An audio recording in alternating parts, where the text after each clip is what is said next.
Maintenant, on va parler des callbacks. Donc, on ouvre notre script, on va également ouvrir notre dossier, on va fermer l'explorateur. Les callbacks sont des fonctions qui sont utilisées pour gérer des opérations asynchrones. Lorsque vous effectuez une opération asynchrone comme une requête à une base de données ou une lecture de fichier, Node.js bloque pas l'exécution du reste du code et continue à exécuter les autres instructions. Ça, on l'a vu, c'est l'asynchrone. Cependant, on a besoin d'un moyen de savoir quand est-ce que cette opération asynchrone est terminée, afin de pouvoir traiter les résultats ou effectuer d'autres actions. C'est là que les callbacks entrent en jeu. Donc un callback, c'est simplement une fonction qui est passée en tant que paramètre à une autre fonction, et lorsque l'opération asynchrone est terminée, la fonction de rappel est invoquée avec les résultats de cette opération. Donc par exemple, ici, je vais me faire une fonction asynchrone, donc je vais faire function. On va l'appeler double NB pour doubler les numéros, d'accord? Donc ça va être ici une fonction classique qui aura pour paramètre num et une fonction callback, d'accord? Donc num et une fonction. Alors num et ici function, voilà.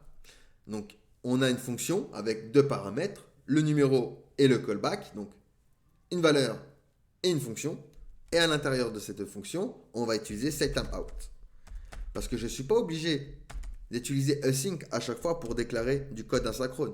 Je peux utiliser simplement les méthodes asynchrones comme setTimeout, setIntervalle, etc. Donc ici, ça va être une fonction fléchée qui va faire une variable qui va s'appeler double et qui va faire num fois 2. Donc maintenant, ici, je vais faire ma callback.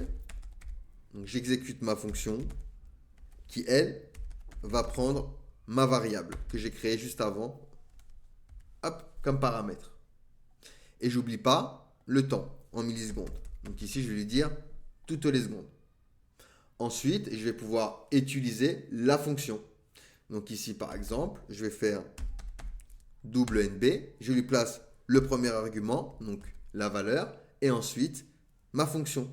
Donc, soit je crée une fonction à part, et ici je lui passe directement le nom de la fonction, soit je peux écrire directement ma fonction ici. Donc, une fonction fléchée qui aura résultat en paramètre, et ici, je vais lui dire que tu vas loguer, du coup, résultat.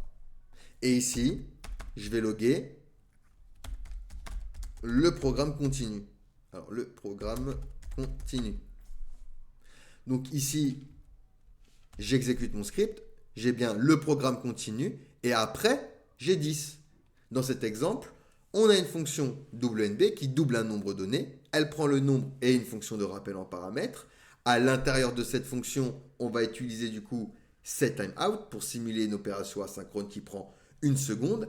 Après les 1 seconde, lorsque l'opération asynchrone est terminée, nous invoquons la fonction de rappel, d'accord, la callback, avec le résultat du nombre doublé.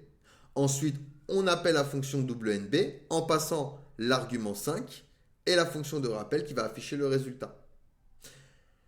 Après 1 seconde, lorsque l'opération asynchrone est terminée, la fonction de rappel elle est invoquée avec le résultat 10 et elle est affichée dans la console.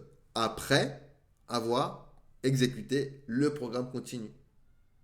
Puisque ce code-là n'est pas un code asynchrone, c'est un code synchrone. Alors que ici, c'est un code asynchrone, car j'ai utilisé setTimeout. Donc voilà pour les callbacks. Allez, on passe du coup à la suite.